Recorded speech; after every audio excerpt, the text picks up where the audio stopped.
Twilight descended upon Salem, casting long, sinister shadows across the quaint village.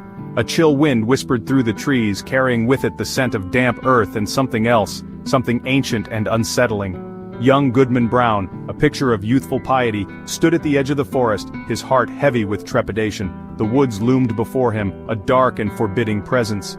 He was a man of strong faith, raised in the bosom of the Puritan Church.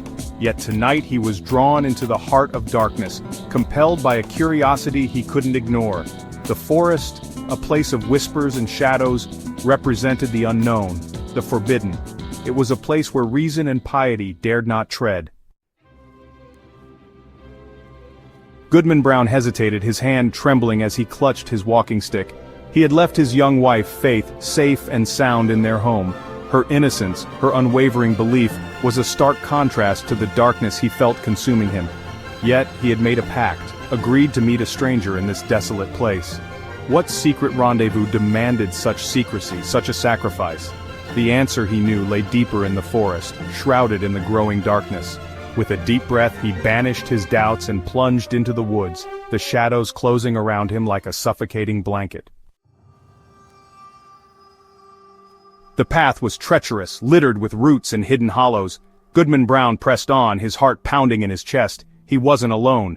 A figure walked beside him, shrouded in darkness. The stranger's voice was smooth, almost hypnotic, weaving tales that both fascinated and repelled the young man. He spoke of a hidden truth, a secret gathering deep within the forest, a gathering of the seemingly righteous, their piety a facade. Goodman Brown, torn between belief and disbelief, felt a chill run down his spine. Could the stranger's words be true? Could his faith be so easily shattered? The forest echoed with strange and unsettling sounds, whispers carried on the wind, chanting voices growing louder with each step.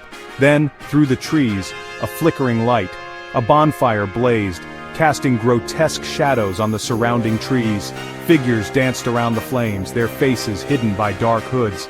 And there, amidst the chaos, Goodman Brown saw them, his neighbors, his friends, even the village elders, all gathered in this unholy congregation. He saw his own Faith, her innocent face contorted in a mask of demonic glee, his heart, already heavy with doubt, shattered into a million pieces. Goodman Brown woke the next morning in his own bed, the events of the night a blur in his mind. Was it real, or just a nightmare? He couldn't be sure, but the doubt lingered, poisoning his heart. He looked upon his neighbors, his wife, with suspicion and distrust. The world, once filled with light and faith, now seemed shrouded in darkness. He lived out his days haunted by the memory of that night, his faith shaken to its core. He became withdrawn, suspicious, a shell of his former self. The journey into the forest had cost him dearly, robbing him of his innocence and leaving him lost in a world where good and evil were terrifyingly intertwined.